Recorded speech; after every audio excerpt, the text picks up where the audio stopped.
William Mervyn Mathews. I will attempt to give the history of the Mathews family dating back from my Grandpa Mathews and his wife, Elmira Farmer Mathews. This history is from Grandma's side of the family, whose name was Fall. This information comes from a book loaned me by Connie Seymore Ruddick, The Farmers and Their Kin of Goshen Hill, by Kathleen J. Farmer, 1980. Following is a list of ancestors of Elmira Farmer Mathews, and information on each will follow. Simplicius Farmer, the elder, 1530 to 4th, 14th, 1572. Simplicius Farmer, the younger, 6/19, 1563, died around 1635. Heinrich Farmer, born 2nd, 23rd, 1590. John Jacob Farmer, 8th, 1st, 1626 to 7/20, 1669.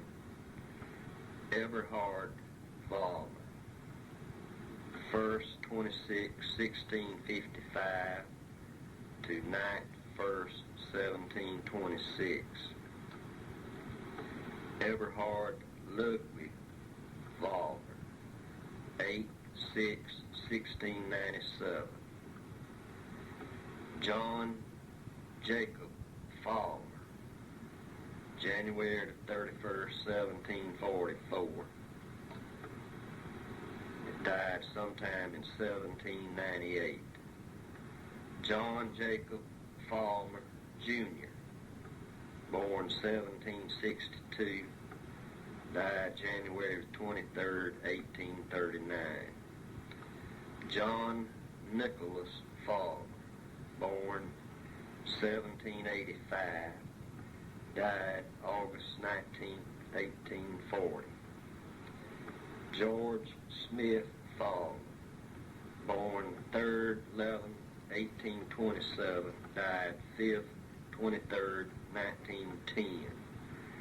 Elmira Farmer, born 10th, 24th, 1858, died 6th, 22nd, 1925. The earliest known ancestors of the Fulmers of South Carolina and Falmers of Alabama were German. They had the names Vollmer, V-O-L-M-A-R, and Vollmer, V-O-L-L-M-E-R. Since the German V is pronounced the same way as the English F, we say the name Falmer the same way that Germans say Vollmer. The German names Vollmer, Vollmer, Volkmer, Vollmar, Vollmer, Falmer, Falmer, and Vol, and Vol, and the Swiss names Valmy and Felmy all derived from the Old German Christian name Volkmer, which could be translated as famous among folks. In the United States, other variations of the name besides Fulmer and Falmer are Vollmer, Falmur, Falmar, Fulmore, and Fulmo. The first known ancestor was Simplicius Farmer, Simplicius, Volmar, who was born about 1530 in Wild Bad near Stuttgart in Wittenberg, Germany. He was called Simplicius the Elder. The name Simplicius means the sincere one, the frank one, the plain one, the pure one, and so on. Simplicius matriculated at Tübingen University on March 21st, 1547. In about 1550, he married Barbara Schwartz, at Urich, U-R-A-C-H. They had 10 children. 4 sons and 3 daughters survived. They were Abraham, Isaac, Christina, John Jacob, Simplicius, Sibylla, and Barbara. Simplicius the elder served as town clerk in Buckingham from 1552 to 1555 and as renovator of the tax rolls in 1556, 1557, and 1559. He then served as under bailiff at Urich. He was a member of many delegations sent out to implement orders on the Prince or Duke of Württemberg. In the Amandus Church in Urich, which dates from 1200, there are about 10 epitaphs, one being a large one for Simplicius the elder. The writing on it is in Old German and in Latin, and it has on it the images of Simplicius, his wife, and their 10 children. He died at age 41 in Urich on April 14, 1572. The next ancestor was Simplicius the elder's son, Simplicius Valmer, who was called Simplicius the younger. He was born June 19, 1563 at Urich. His wife's given name was Margaretha, but her surname is unknown. They had 8 children. They are listed in records as Heinrich, Barbara, Agnes, Rosina, Abraham, Isaac, Anonma, and Marguerite. Simplicius the younger was curator of the monastery at Maulbronn at Illingen from 1600 to 1608. Later, he was saltpeter superintendent and weaving mill inspector at Urich. He died about 1635. The next ancestor, Heinrich Valmer, was born February 23, 1590 in Urich. His wife's given name was Anna Maria. Her surname is unknown. They had 4 children, all born at Oberhausen, but only the first, John Jacob, survived. The other 3, each of whom was named Simplicius, died in infancy. Heinrich's occupation was schoolmaster of Oberhausen. The date of his death is unknown. John Jacob Valmer was born August 1, 1626. He married Anna Maria Slein, and they had 6 children, all born at Unterhausen, Württemberg. Unterhausen, which is adjacent to Oberhausen, is about 15 miles southwest of Urich and is in the vicinity of Rulingen, the Oval. The children were Eberhard, Anna Elizabeth, Anna Ursula, Andreas, Johannes, and Mathews. John Jacob's occupation was lower miller at Unterhausen. He died July 20, 1669. In 1671, his widow married Andreas Sagmuller. She died in Unterhausen at age 54 on November 7, 1683. Eberhard Valmer was born January 26, 1655. He married twice. He and his first wife, Anna Sibylla Weber, had 2 sons, Hans Jacob and Eberhard. His second wife was Anna Katharina, daughter of Matthias Zinger or Zanger. They had 6 children, all born at Unterhausen. They were Hans Ludwig, Maria Barbara, Matthias, Eberhard Ludwig, Johannes, and M. Magdalena Sibylla. Eberhard was a miller of Unterhausen and died there on September 1, 1726. The next ancestor was Eberhard Ludwig Vollmer, the third son of Eberhard Vollmer by his second wife. Eberhard Ludwig was born August 6, 1697. He also married twice. He and his first wife, Katharina Swine, had 3 sons. 2 died in infancy. The surviving son, Michael, married Margaretha Fronstern. He died in Unterhausen at age 54 in 1778. Eberhard Ludwig's second wife was Agnes, daughter of Gerd Mock, or Makel of Undingen. They had 11 children, 7 of whom died in infancy.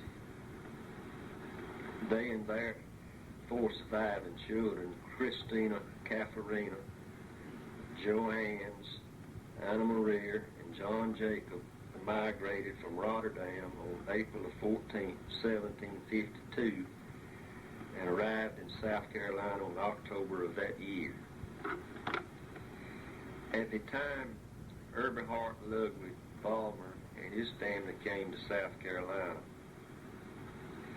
large number of German Protestants, especially upon encouragement given to them by Great Britain, were leaving Germany and coming to the American colonies. Conditions in Germany were very bad as a result of the Reformation and wars of religion. In 1552, during the lifetime of Simplicius Vollmer the Elder, a Protestant minister and his sexton from St. John's Church at Unterhausen were taken to the high hill of Urich and tortured, hanged, and burned. During the 30 Years' War from 1618 to 1648, the population of southern Germany was reduced to less than half of what it had been. At one time, the population of Unterhausen reportedly dropped to 12. The desolation, which was so severe then, lasted for the next 200 years. Not only did Protestants and Catholics fight, but 2 Protestant groups, the Lutherans and Calvinists, often clashed. Added to the religious strife was the fact that the princes of the various states often generally oppressed the people they ruled. The rulers of Wurtemberg, for example, totally owned the inhabitants of the area and could demand heavy rents.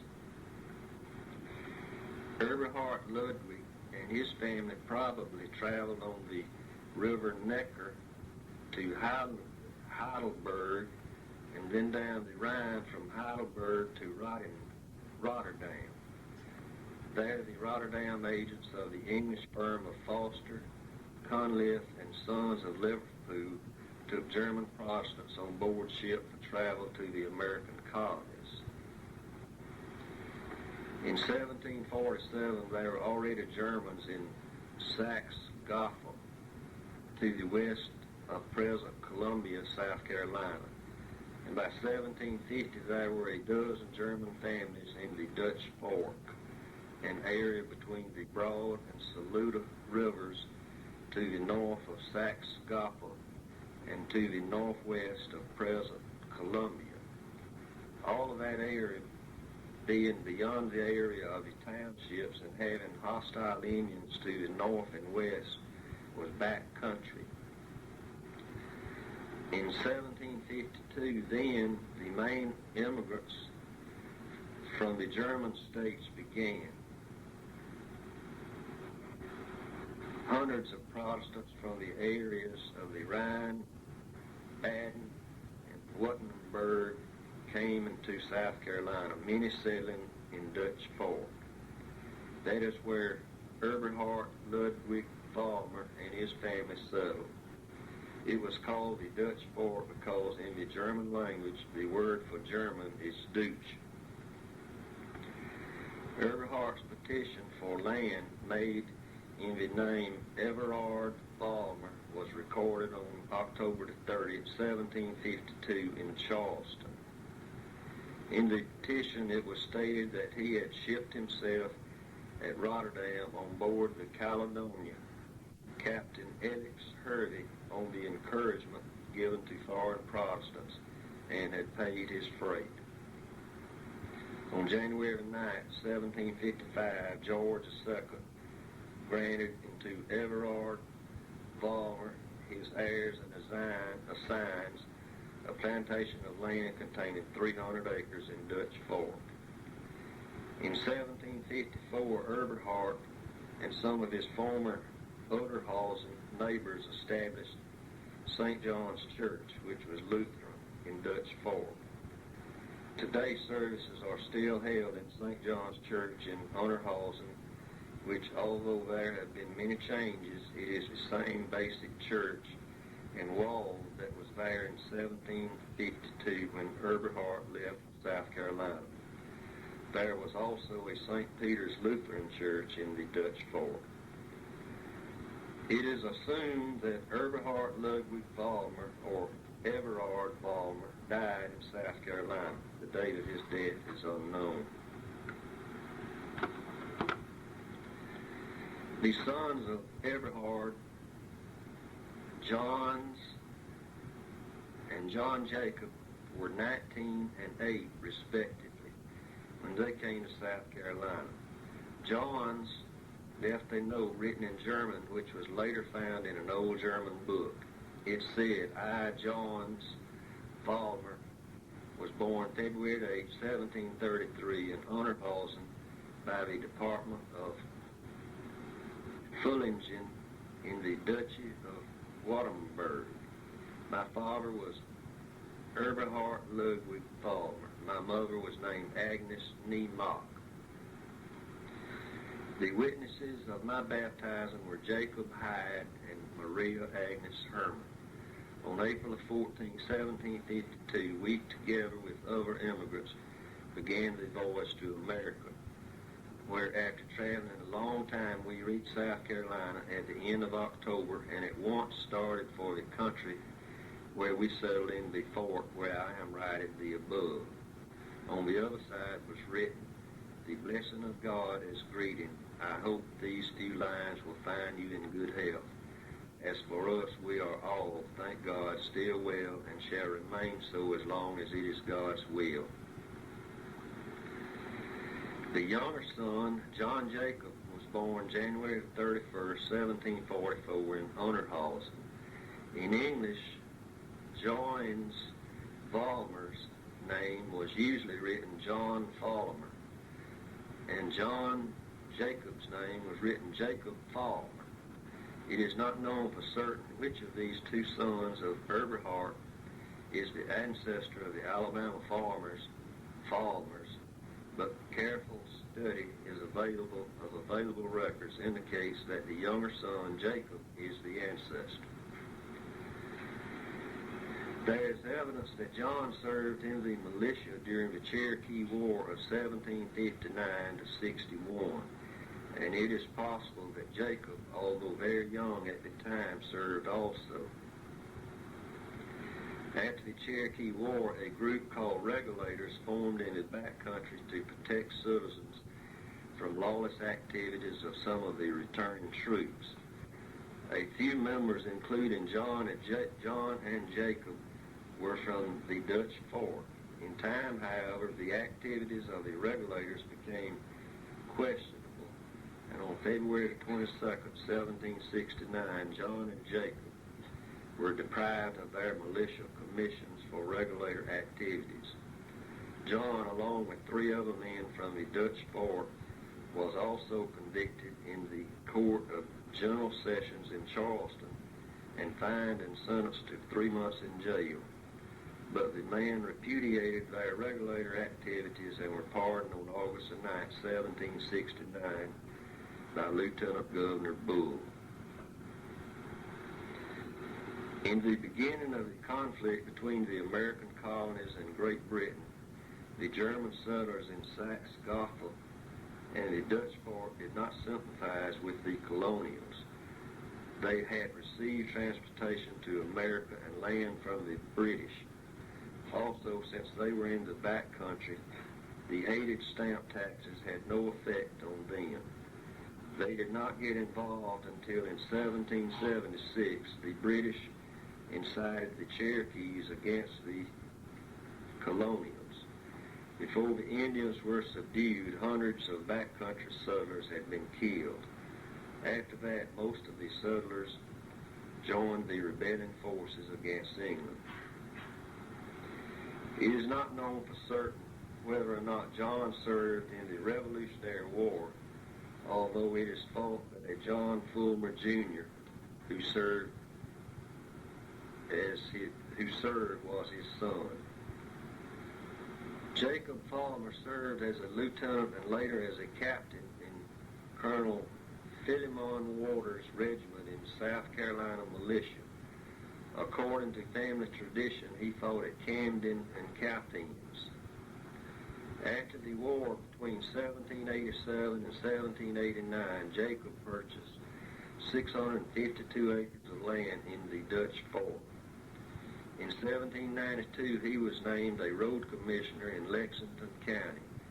He married Nancy Lightfoot, and it is assumed that they had the 9 children: Jacob Jr., William, Elizabeth, John, Christine, Aberhart, Mathews, Adam, and Mike. Jacob died about 1798 in Dutch Fork. It is rather certain that the location of his grave and his wife's is now under Lake Murray. There is proof that Jacob Fulmer Jr., born in Dutch Fork in 1762, is the ancestor of the Alabama Falmers. It is assumed that he was the son of the Jacob Fulmer listed in records as Jacob Sr., who was a lieutenant and captain in the Revolutionary War. However, some earlier members of the family suggested he was the son of Jacob Sr.'s older brother, John Sr. And it is true that in those days it was not uncommon for an uncle and a nephew of the same name to be designated respectively Senior and Junior. Therefore, although a logical conclusion from study of records is that Jacob Jr. was the son of Jacob Sr., it is possible that he was the son of Jacob Sr.'s brother, John Sr. In either case, he was the grandson of Eberhard Ludwig Vollmer or Everett Vollmer. The exact date of Jacob Fulmer Jr.'s birth is not known, although when he was old, he stated that he was born in 1762 and that his birth was recorded in St. John's Church. He served as a private in the Revolutionary War in units of Colonel Jonas Beard, Colonel Philemon Waters, Colonel Glenn, Major Williams, and others. He married twice. He and his first wife, whose name is unknown, had 3 sons: John Nicholas, Adam, and Jacob Walter. His second marriage on August 17, 1813 was to Elizabeth Abel. He died at his home in Lexington County, South Carolina, near present Leesville, on January 23, 1839. John Nicholas Fulmer, first son of Jacob Fulmer Jr., was born around 1785 in Lexington County. In 1810, he married Elizabeth, daughter of Isaac Lansdale of Newcastle, Delaware, and later of Lexington County, South Carolina. During the Revolutionary War, Isaac was captured at Camden but liberated by Colonel Francis Marion. Later, he joined General Greene at Cheraw Hill, South Carolina, and then fought in Captain Jacquet's company of the Delaware line until after the siege of the 96th District of South Carolina. In South Carolina, John Nicholas and Elizabeth had 4 sons: Isaac, Jacob, John Lansdale, and Abraham. They moved with Isaac Lansdale into Montgomery County, Alabama, shortly after the opening of the Alabama Territory in 1819. There they had 5 more children, James, Jesse, George S., Joel, and a daughter named Mary, called Polly. Elizabeth died on June the 5th, 1835. Her brother, Abraham Lansdale, was a representative in the Alabama legislature from Pike County. Both Isaac and Abraham were on the reception committee when General Lafayette visited Montgomery during 1824. According to family tradition, John Nicholas Farmer returned to South Carolina in 1839 at the time of the death of his father. It may have been while he was there that he married his second wife, Elizabeth Jeffcoat. They had one child, a son, Daniel, who died during the Civil War. John Nicholas died in Lowndes County, Alabama on August 19, 1840. John Nicholas Farmer. John Nicholas Farmer was born in South Carolina around 1785. At that time, the family name was spelled Fulmer, Fulmer, and other variations. It was not until we moved to Alabama that we find the spelling as it is today, Folmar. An original signature by John Nicholas Farmer shows him using this spelling in his lifetime. John Nicholas Farmer was the son of a Revolutionary War soldier, Jacob Fulmer. He was married in South Carolina around 1810 to Elizabeth Lansdale, a daughter of another Revolutionary War soldier, Isaac Lansdale. About 1819, John Nicholas and Elizabeth, their first 4 children, and Isaac Lansdale, with other family members, came into the newly opened Alabama Territory just southwest of Montgomery. 4 more children were born there. Then in August of 1832, John Nicholas sold the last of his land in Montgomery County and moved about 10 miles southwest into Lowndes County near Leader-Hatchie. Here one more child, Joel, was born, and there Elizabeth Lansdale Farmer died 5th June 1835, soon after this child's birth. 4 years later, in 1839, the father of John Nicholas died in South Carolina.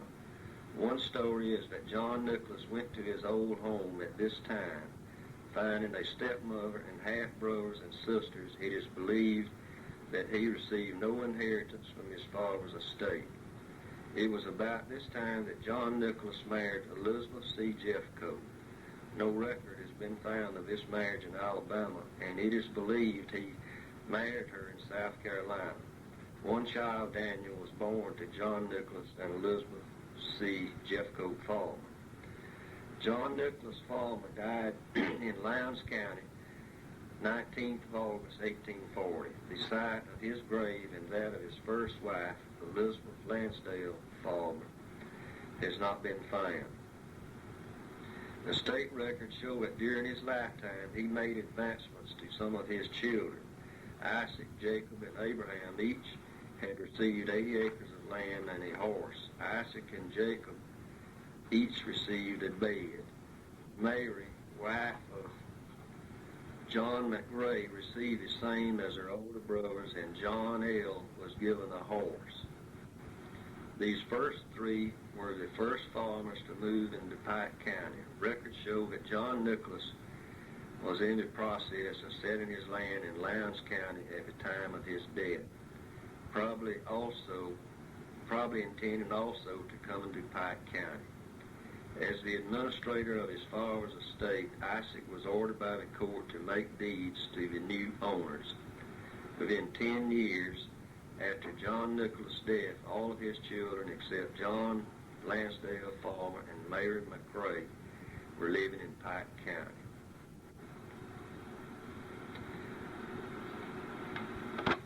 Following is an inventory of the personal estate of John Nicholas Farmer. One nigger woman, Emmeline, and her 2 children, Nancy and Ann, $800. One nigger boy named Pompey, $800. One bay mare, $75. One bay horse, $40. One sorrel coat, $35. One sorrel coat, $40. 25 head of cattle, $115. 30 head hogs, $60. 4 beds and furniture, $77. One lot of plows and gear, $10. One lot of hoes and axes, $7. One lot crockery ware, $3. One lot of pots, $2.50. One lot sitting chairs, $2.50. One clock, $7. One gun, $15. 2 jars, $1. 3 trunks, $5. 4 jugs, $2. One table, $1. One lot of books, $5. One lot of pails, $1.50. One pair of smoothing irons and tinware, $2. One lot of barrels, $1.50. One lot of tools, $1.50. 2 spinning wheels, $3. One saddle and bridle and saddle bags, $7. One loom, $2. 2 steel mills, $5. One pair of steel yards, 50 cents. One wagon, $30. 2 notes upon Montgomery S. Ralph, D.I. Ralph, and Blakely J. Ralph for $800, each payable 1st January 1840 and 1841 with a credit of $300 on one of said notes, $1,600. 2 notes on William and John McMoy, payable on 1st January 1841 and 1842 for $300. 1 note on Isaac S. Fall, payable 1st January 1840 for $100. 1 amount of cash on hand, $15. Total estate, $4,162. George Smith Falmer, the 8th child of John Nicholas and Elizabeth Lansdale Falmer, was born in Montgomery County, Alabama, 11 March 1827. George married 18 January 1853 in Pike County to Sarah Jane McCormick, daughter of Scottish immigrant Angus McCormick and his first wife, Elizabeth Duke. George died 23 May 1910 and is buried in Luverne Cemetery. He and Sarah Jane had 7 children.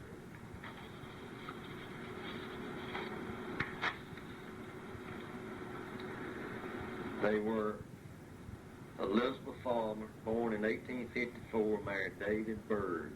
She died in 1934, and both she and her husband are buried at Dayron in Crenshaw County. They had 6 children.